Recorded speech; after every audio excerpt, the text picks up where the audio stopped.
Baik, Bismillahirrahmanirrahim. Assalamualaikum warahmatullahi wabarakatuh. Perkenalkan, nama saya Leni Suhartati.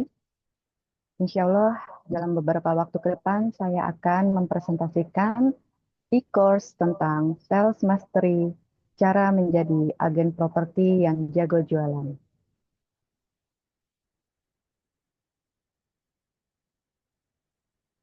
Pada materi ini akan berisi tentang satu, 4 pilar dari NLP, dua, outcome, tiga, perubahan mental yang ingin dibangun dengan menggunakan teknik NLP, the map is not the territory. 4, problem yang dihadapi. 5, mendefinisikan ulang penjualan.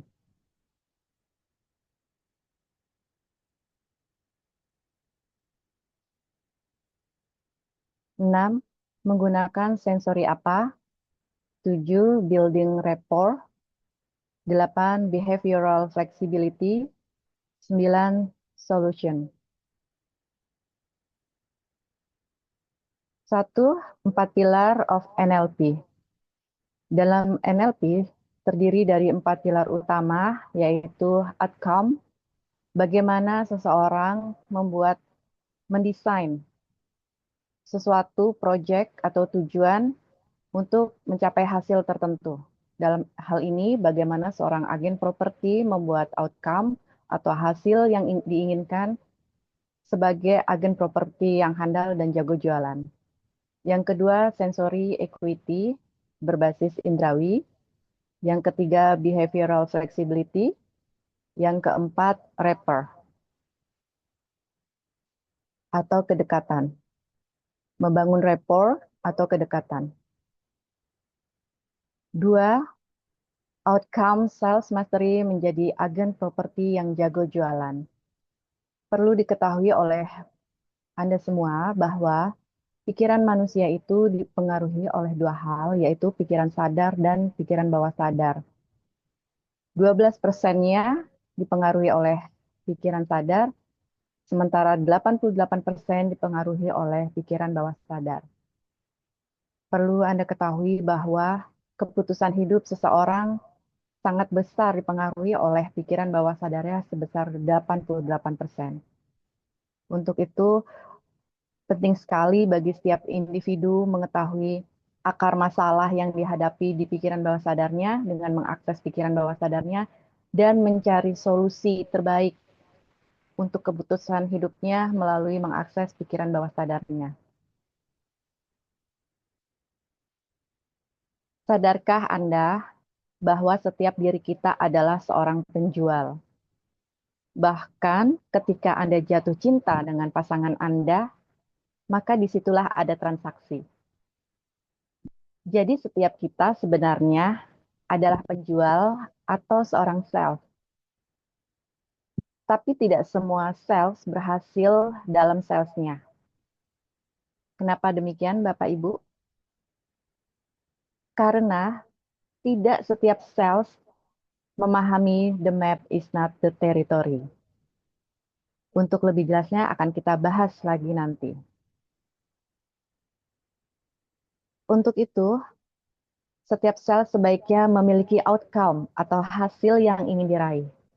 Seperti berapa target penjualan yang ingin dicapai dalam 1 tahun, berapa target penjualan yang ingin dicapai per 6 bulan, berapa target penjualan yang ingin dicapai per bulan, sampai berapa target penjualan yang ingin dicapai per hari.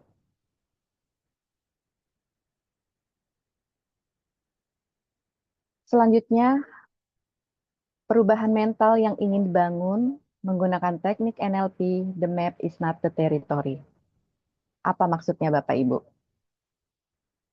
The map is not the territory merupakan salah satu presuposisi yang ada di NLP, di mana realitas senantiasa dimaknai oleh setiap orang dengan cara yang sangat beragam. Banyak orang beranggapan bahwa pekerjaan sales itu sebagai pekerjaan serabutan, menjadi sales sebagai pekerjaan freelance, pekerjaan alternatif. Bahkan kalau boleh memilih, ia akan memilih sebagai pekerja kantoran. Sehingga ia akan beranggapan bahwa pekerjaan sales itu pekerjaan freelance. Tetapi tahukah Bapak Ibu, untungnya bekerja menjadi seorang sales, hasilnya dari pekerjaan sebagai seorang sales itu apa saja? Contohnya, jika ia berhasil menjual rumah seharga 2 miliar dengan komisi 1%, ia mendapatkan keuntungan 20 juta rupiah. Atau ia mendapatkan komisi sebesar 20 juta rupiah.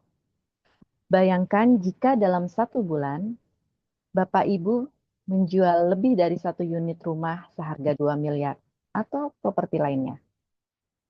Bapak Ibu bisa mendapatkan penghasilan di atas UMR. Misal untuk level staff atau admin dengan gaji UMR 5,5 juta rupiah sampai 7 juta rupiah per bulan.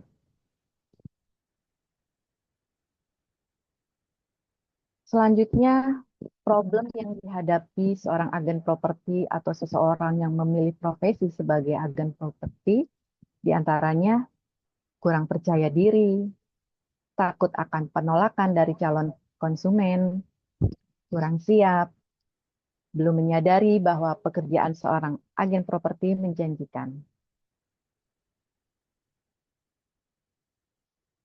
Problematika seorang sales di attitude, di mental kurang siap, kurang percaya diri, takut ditolak, belum sadar pekerjaan sales menjanjikan.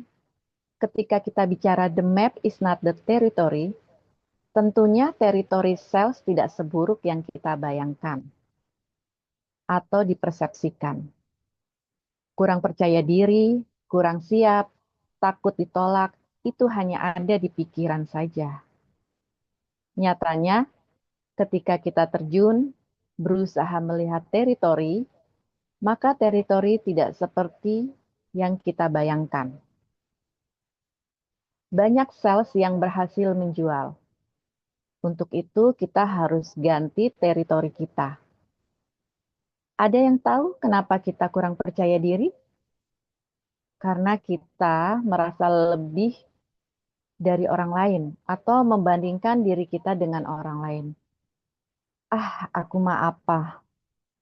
Begitu pula ketika kita merasa lebih dari orang lain, kita cenderung meremehkan orang lain, merendahkan merendahkan orang lain.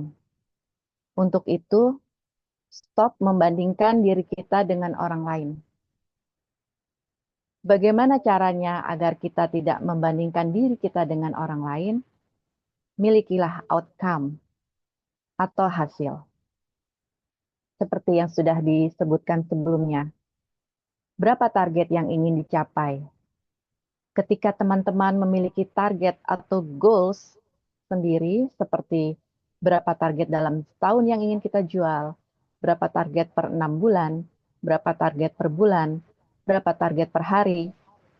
Ketika kita punya target, kita tidak bersaing dengan orang lain.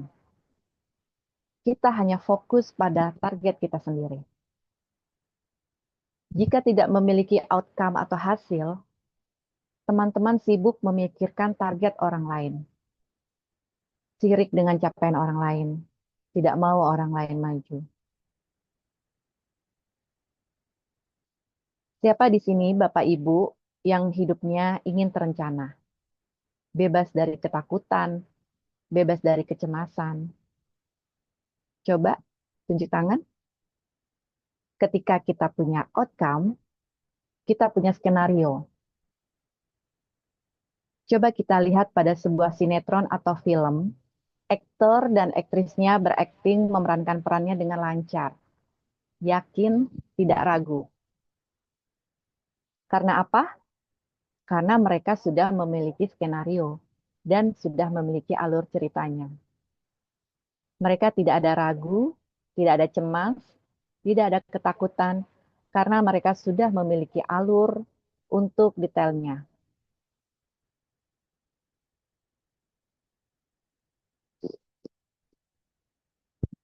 Yang kelima, mendefinisikan ulang penjualan.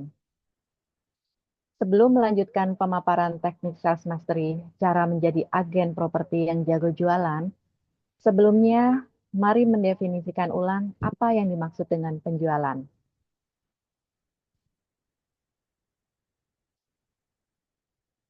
Jika Anda mendefinisikan penjualan adalah melakukan segala usaha untuk membuat produk Anda terjual, baik itu bermanfaat atau tidak kepada pembeli, kemungkinan penjualan Anda menjadi tidak berkah.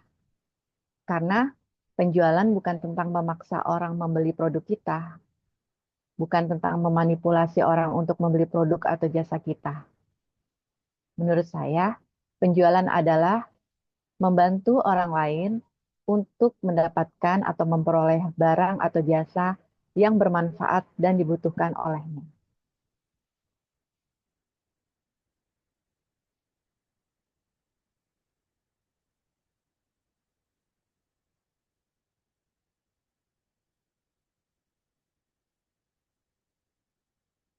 Yang disukai dan tidak disukai oleh prospek atau calon pembeli, seperti prospek pada umumnya tidak suka disuruh untuk membeli. Mereka senang jika dibantu atau ditolong untuk mendapatkan apa kebutuhannya.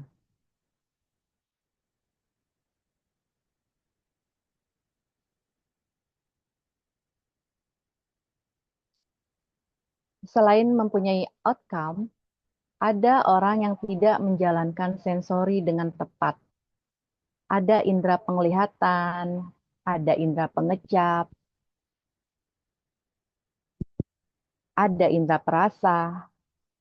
Ketika seseorang tergoda dan tidak menjalankan sensori, misalnya salah dengar, salah lihat, dia bisa keluar dari track outcome dia. Maka orang tersebut bisa lama mencapai outcome-nya. Indera penting untuk menangkap informasi. Langkah berikutnya, untuk itu Bapak Ibu harus banyak belajar.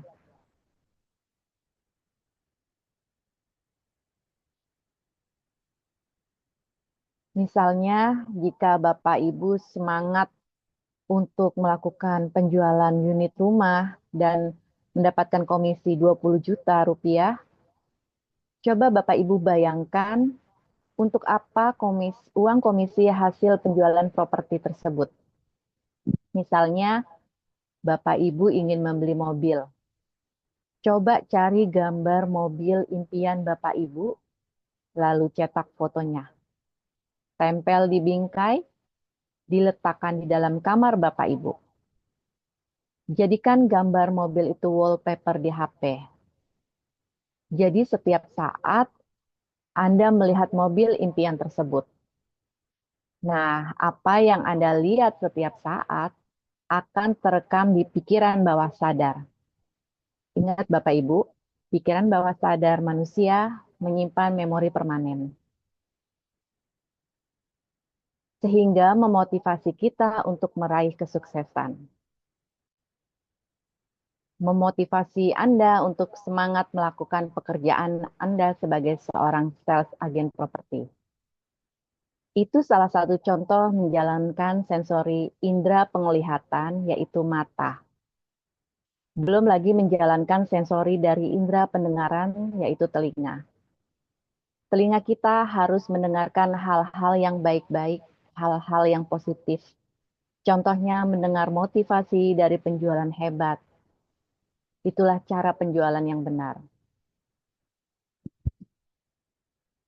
Berikut ini adalah sensori aspek modality yang dimiliki oleh manusia, seperti visual, penglihatan, audio, pendengaran, kinestetik, sensasi rasa, olfaktori, penciuman, gustatori, pengecapan.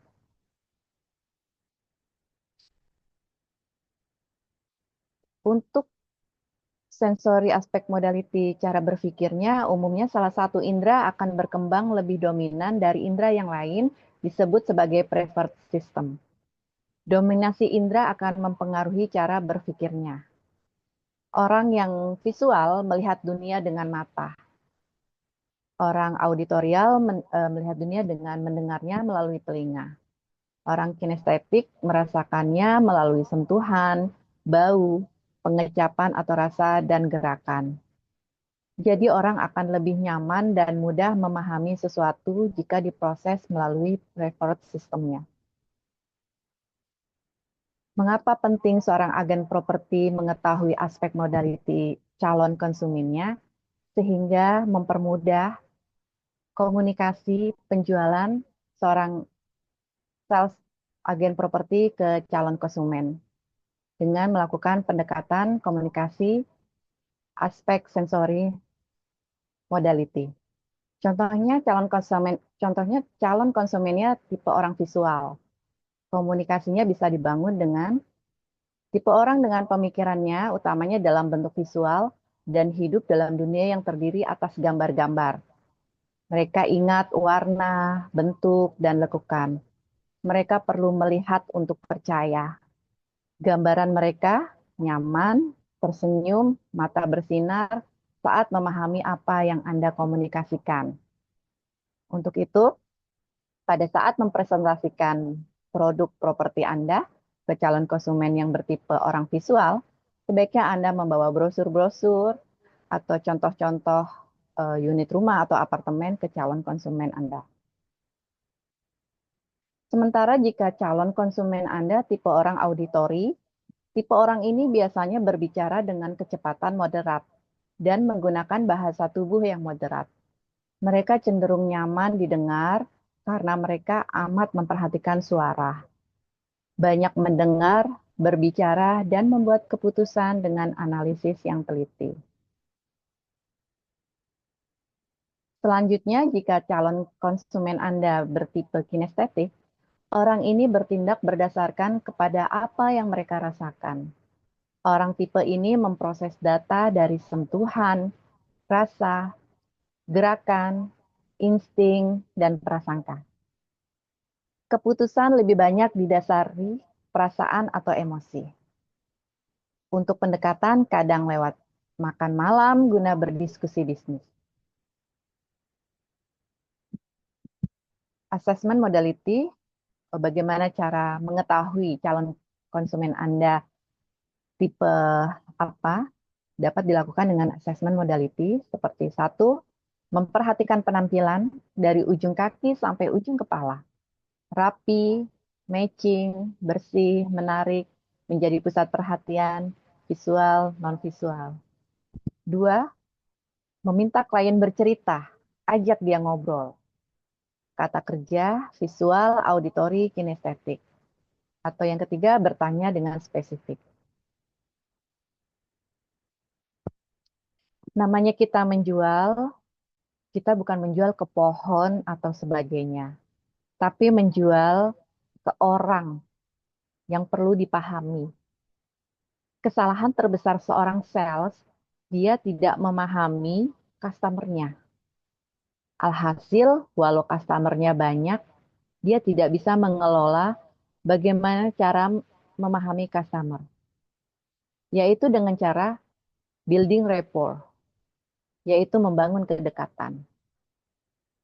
Rapport merupakan suatu kondisi di mana terbentuknya kepercayaan dalam suatu hubungan yang mutual. Bagaimana cara memahami customer? Yaitu dengan cara building rapport. Building rapport adalah strategi yang dapat membantu seseorang ketika ingin menjalin hubungan kedekatan dengan orang lain dalam berinteraksi. Pada customer, ada berbagai tipe orang seperti visual, auditori, kinestetik. Kita harus membangun kedekatan dengan customer dengan masuk ke dunianya. Jika kita sudah masuk ke dunia customer, masuk ke dunianya, dan bisa memenuhi kebutuhannya, teman-teman bisa jago menjual apapun yang ingin dijual, baik itu properti, barang, atau jasa. Report dapat dilakukan melalui verbal, menyesuaikan predikat dari lawan bicara.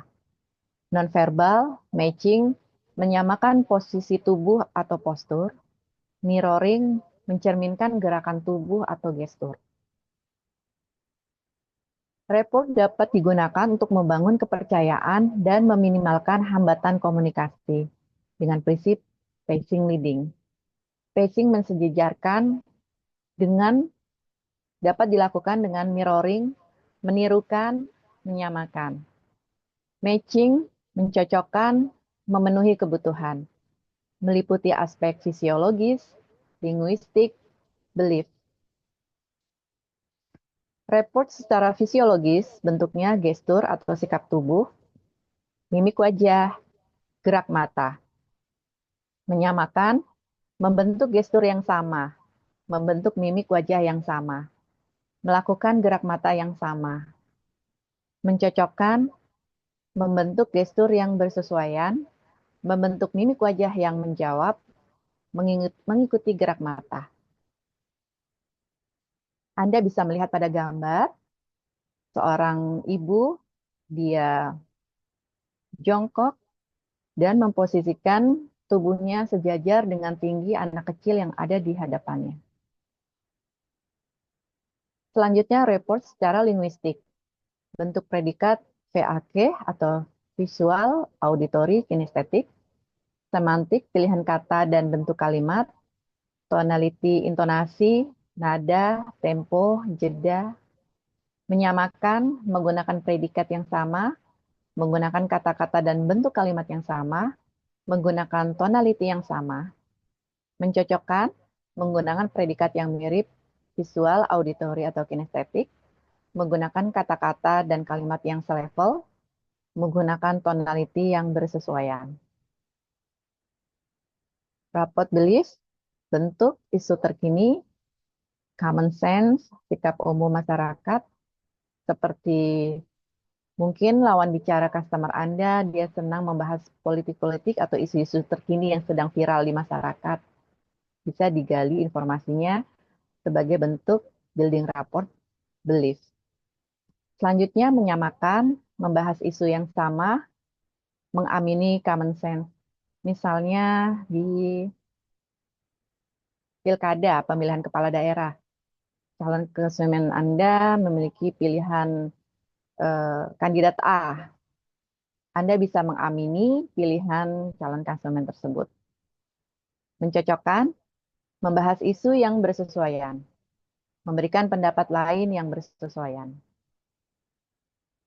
Berikut ini Presiden Barack Obama sedang building rapport ke lawan bicaranya. Lihat bagaimana postur tubuhnya, gestur tubuhnya mengikuti apa yang dilakukan oleh lawan bicaranya. Ketika lawan bicaranya memegang jas, digantung di balik bahunya dan dia melakukan yang sama. Building rapport itu bisa mensejajarkan tinggi badan atau dengan how, bagaimana cara lawan bicara menatap atau berdiri atau gestur tubuh lainnya. Selanjutnya Presiden Obama juga melakukan building rapport dengan mengikuti gerakan yang dilakukan oleh lawan bicara, seperti memegang dagu pada sebelah kiri atau yang sebelah kanan dengan um, duduk di posisi yang hampir sama seperti lawan bicaranya.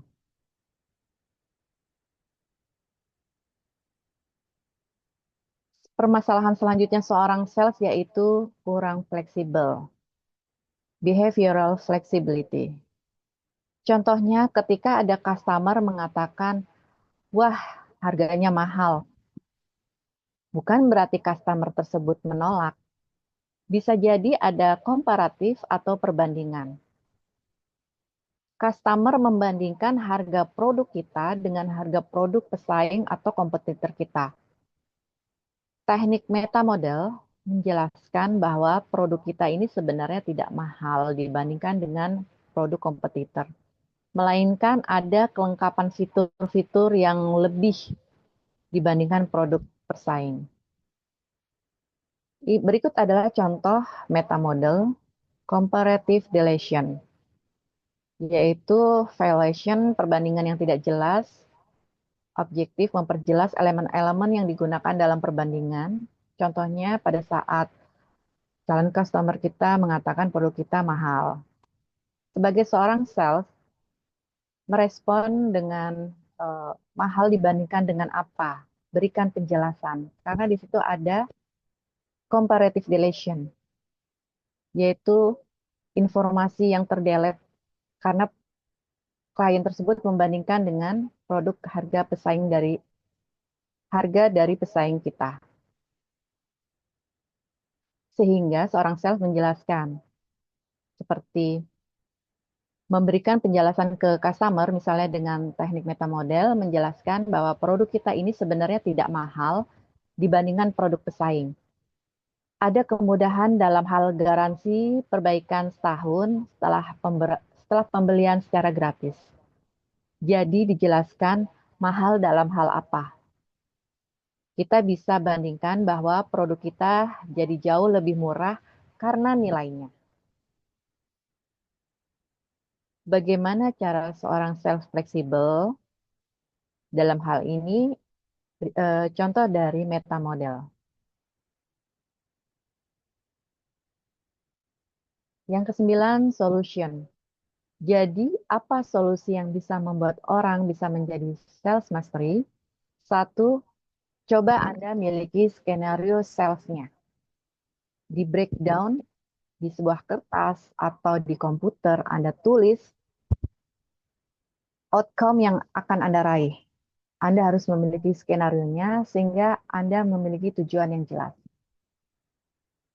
Target yang ingin dicapai. Dan fokus pada target tersebut. Yang kedua, berlatih dari berbagai sumber dari apa yang dilihat, apa yang didengar, apa yang dirasa untuk mencapai outcome itu. Baik, demikian pemaparan e-course dari saya. Jika Anda ingin melakukan hipnoterapi, pelatihan NLP, atau membeli produk e-course lainnya, Anda dapat menghubungi Gria Resiliensi Indonesia pada nomor WA di atas. Terima kasih. Assalamualaikum warahmatullahi wabarakatuh.